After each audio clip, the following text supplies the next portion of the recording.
I welcome all my viewers to my channel. In this video, I want to teach about socio-cultural environment, management plus 2 second year commerce relating to business environment. In the last video, I have expressed about economic environment, important components. Now, in this video, I want to talk about socio-cultural environment. It is another important external factor of business environment. आज business exists in a society, as business is done or business activities are carried on for the purpose of people, social human beings, or meant for society. So different socio-cultural factors should be taken into consideration by the businessman while framing business policies. In other words, so many socio-cultural factors are there which have impact on the decision of a business enterprise. The businessman has to consider all these factors while chalking out plans and policies for his business. The first one is customs and traditions. So different people belong to different religion. According to their religion, they have different traditions and customs. So they consider different traditions and they consider different traditions and customs. Accordingly, they make their consumption, they purchase different commodities, their fashion, choice, requirement also based on such type of tradition and customs. So while producing goods and services, the businessman has to consider regarding such traditions and customs. For example, Hindu people, they have a great occasion, Dasera, Kali Puja. Your Muslim people, Muslim religion people, they celebrate Eid. Christian people, Christian religion people, they celebrate Christmas. So accordingly, because of their festivals, or say they have different traditions and customs. We Hindu people have different traditions and customs. So as per our tradition and custom, we need goods, we need our clothes, we celebrate our functions. Accordingly, we need different types of goods and services. So the businessman has to consider this factor while producing goods, while selling goods, while making business plans and policies, traditional custom. Second one is per capita income. Per capita income also has impact on the decision of business enterprise. What is per capita income? The net total income of the country, if it is divided by number of people residing in the country, then this is called per capita income. Simple in our family, if we are five members in our family, our father is the only one income earning member, he is getting salary 25,000. So per capita income of our family, 25,000 divided by 5 is equal to 5,000. So this is per capita income. If per capita income is high, accordingly we need different types of commodities having high value, costly products, expensive items. If we need, if per capita income of our family is low, then accordingly demand requirement also changes. For example, a father earns 5 lakhs per month, there are 5 members, per capita income of his family is 1 lakh. So the family member will purchase different costly items, different items having high value. They may use Audi car, they may use Reebok Adidas shoes, they may use costly watch, or so many things. So whenever a manufacturer wants to manufacture consumers for the ultimate consumers, it has to decide, it has to consider the per capita income of the people. Accordingly, goods are required to be produced. So per capita income has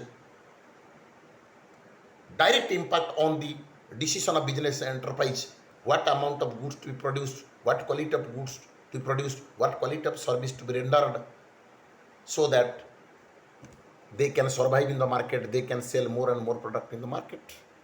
So the per capita income is another important factor. Next, family system. Family system. So how family system has direct impact on the decision of business enterprise? Suppose we have a joint family. There are 20 members in our family. Then whenever we are going to purchase oil, cooking oil, then we may, or we must have to purchase a packet having 5 kg, because 20 members. So 5 kg pocket, 5 kg packet, jar, then we are ready to purchase, because we have 20 family members. Suppose we are only 4 members in our family, then we have the interest to purchase cooking oil 1 kg packet. Suppose only 2 members are there, they may purchase cooking oil packet 5 kg for 500 grams. So whenever a businessman makes policy regarding packaging, that it considers, but it makes packets having 500 grams, 1 kg, 5 kg, 200 grams, or 1 liter, 5 liter,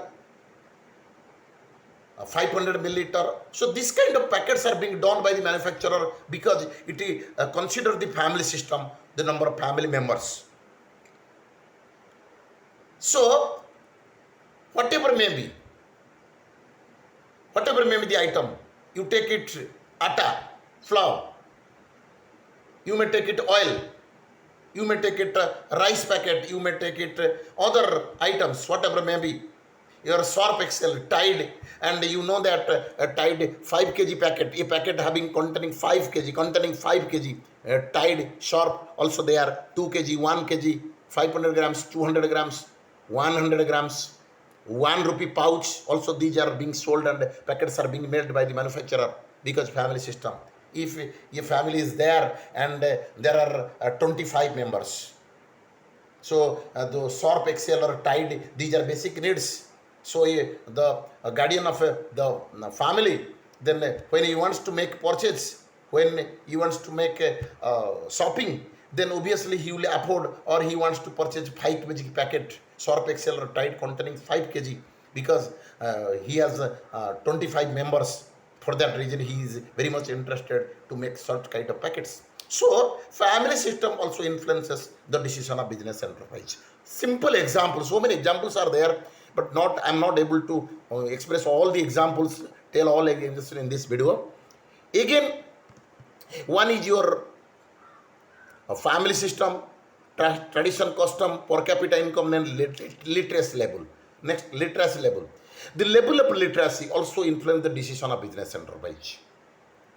If literacy level is high in a particular region, then the literate people, their consumption, you could take the lifestyle of literate people, you take the lifestyle of an illiterate people. Their consumption pattern differs. So if a particular region is highly literate, then the businessman has to take a decision accordingly, because the consumption pattern of literate people differs from that of illiterate people. So different types of goods and services are being produced by the manufacturer, particularly relating to what literate people, because the literate people demand more, their consumption is more particular items. For example, if you go to a platform, railway platform, because in this railway platform, maximum educated people, they are coming, they are traveling through train. So for that reason, to devote their time for that reason, they want to purchase different types of magazines, English newspapers, because in this area, literate people are more, they're traveling from one place to another place by the train. That is why they want to purchase magazines, English newspapers. So magazines, English newspapers, the different stalls are being opened in platform, because it is related to your literacy level. Because a businessman decides himself that I want to open a stall at the platform, to sell newspapers, magazines, because this is a bright example. If you go to a region where maximum literate people are there, students are there, educational staff there, then bookstalls are being opened. So a book manufacturer, a magazine manufacturer, pen manufacturer produces goods by considering the literacy level.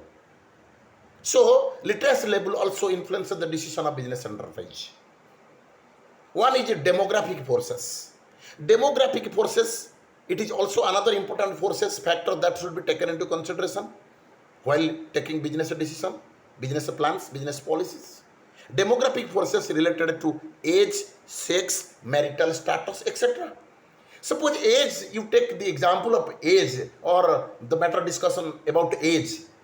Whenever you are going to purchase medicine, then whenever you are asking to the medicine shop owners or salesman, then he particularly asks, what is the age? Then you are telling that my daughter's age is only 6 years. You please give him medicine because he is suffering from fever. If you want to purchase a piece of cloth, then the salesman asks, what is the age of the person that you want to make purchase? My father is an old man. His age is more than 65 years. So gentle style, a piece of cloth, 2 pieces of cloth I need. So this is age. This is age.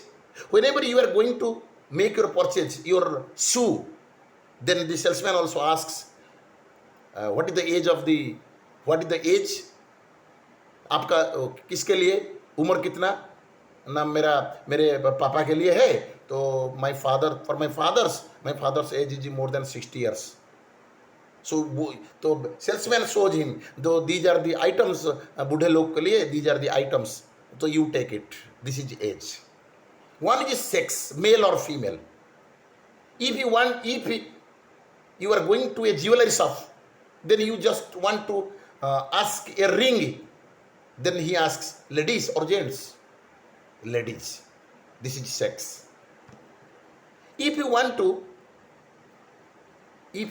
to make your purchase clothes, then dress materials, then you also ask to a salesman, where is a ladies counter? Where is the ladies counter? Now you please go to the right side, then ladies counter. So in this counter, garments are sold only for ladies people or women category people. This is sex. Then marital status. Married or unmarried, this is another important thing that should be taken into consideration.